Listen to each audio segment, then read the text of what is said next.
Pemirsa, pemerintah mewajibkan sekolah yang berada di wilayah PPKM level 1 dan 2 untuk menyelenggarakan pembelajaran tatap muka dengan kuota 100% dari jumlah kelas. Aturan ini tentunya harus mengacu pada cakupan vaksinasi untuk tenaga pendidik dan masyarakat di kabupaten kota tersebut.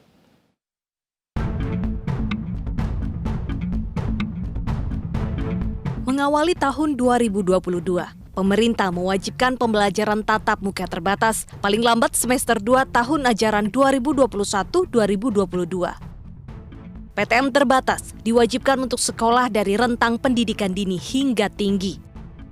Aturan tersebut tertuang dalam surat keputusan bersama 4 menteri tentang panduan penyelenggaraan pembelajaran di masa pandemi COVID-19.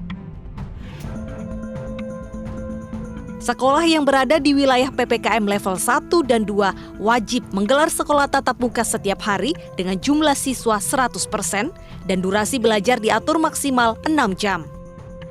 Jika mengacu pada kalender akademik DKI Jakarta, hari pertama semester genap akan dimulai tanggal 3 Januari 2022.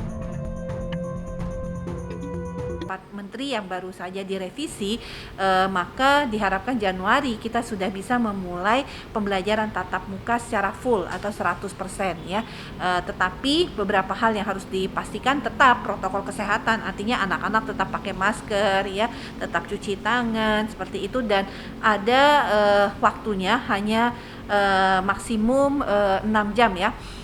Untuk pembelajaran tatap muka. Tapi kembali lagi ya, pilihan pembelajaran tatap muka ini adalah pilihan dari orang tua. Jadi orang tua masih bisa memilih apakah anaknya mengikuti pembelajaran tatap muka atau tidak. SKB 4 Menteri baru bisa terrealisasi jika minimal 80% tenaga pendidik sudah menerima vaksin dosis kedua. Begitu pula masyarakat lansia di daerah tersebut juga harus sudah divaksin dosis kedua minimal 50%. Namun, untuk sekolah yang masih berada di wilayah PPKM level 4 dengan cakupan vaksinasi yang rendah, tidak diizinkan mengadakan sekolah tatap muka dan menggantinya dengan pembelajaran jarak jauh.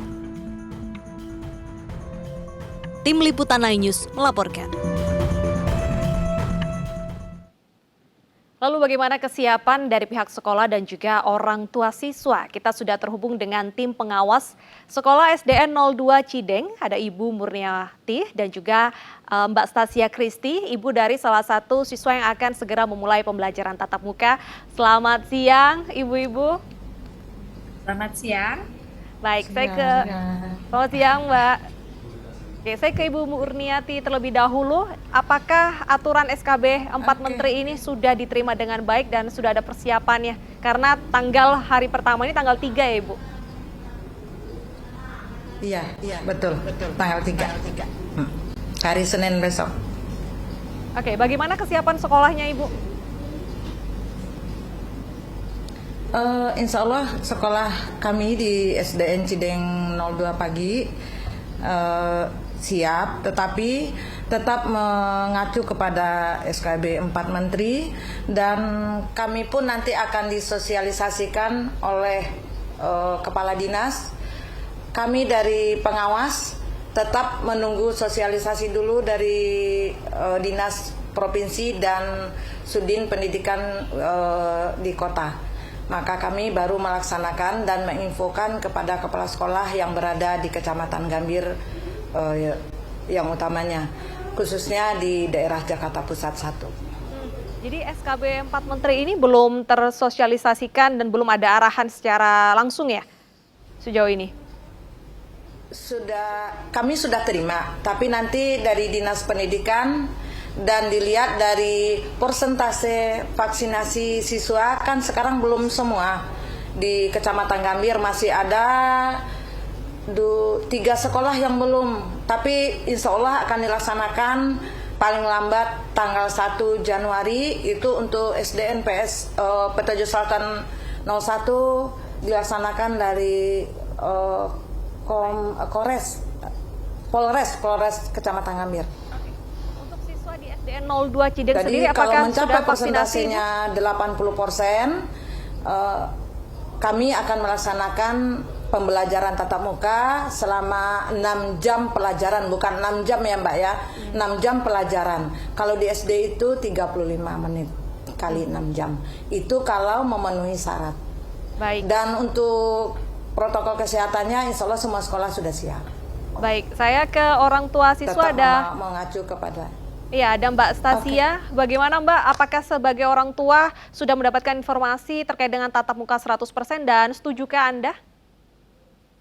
Ya, dari bulan lalu pihak sekolah memang sudah memberikan informasi bahwa pada akhir bulan depan ya di Januari itu akan diadakan tatap muka. Namun sebelumnya di awal bulan Januari nanti anak-anak ini akan menerima vaksin COVID di sekolahnya.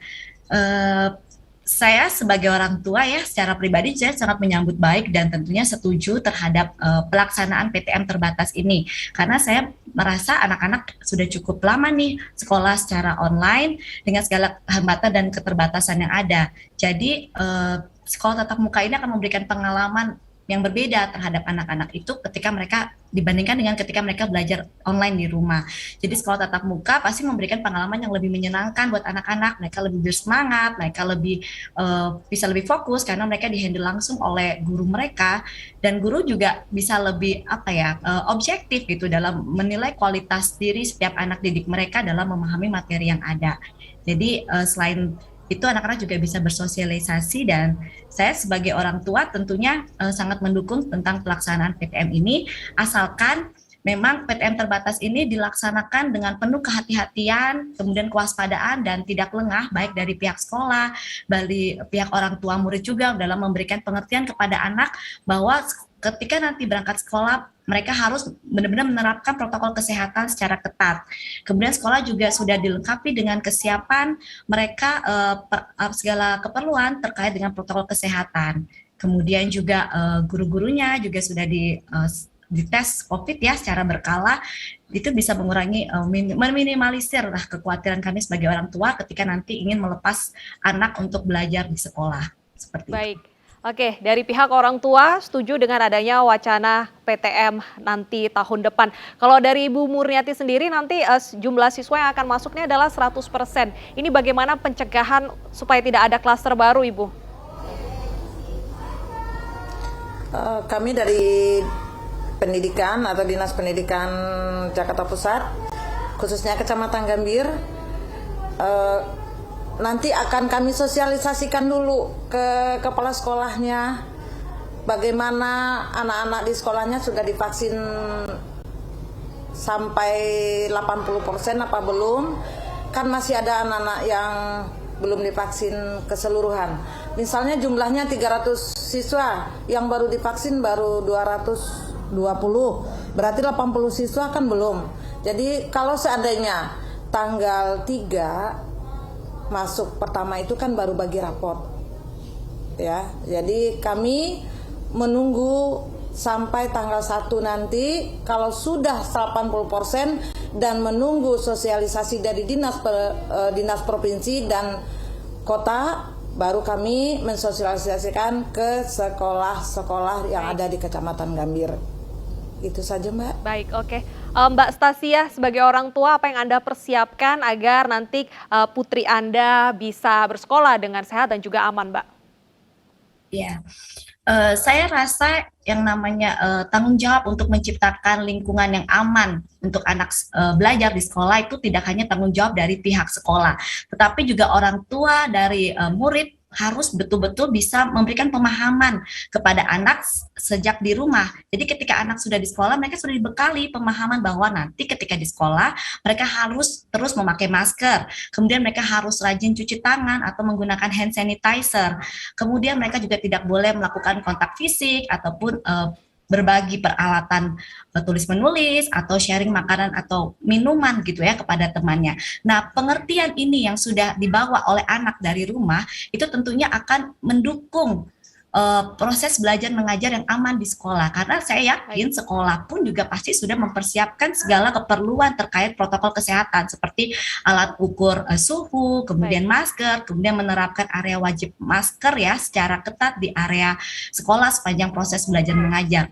Jadi kerjasama komunikasi yang aktif antara orang tua, kemudian dinas pendidikan yang terkait ya, Pemda juga mengawasi, kemudian sekolah yang sudah siap dengan fasilitas sanitasi yang baik saya rasa segala Oke. resiko potensi penularan COVID-19 saya harapkan bisa diminimalisir lah, Baik. sehingga anak-anak bisa tetap belajar dengan baik. Oke, jadi ada pembekalan tentang protokol kesehatan dari orang tua pada anak supaya anak bisa paham ketika dia harus dilepas kembali ke sekolah. Terima kasih Mbak Stasia dan juga Ibu Murniati atas waktunya.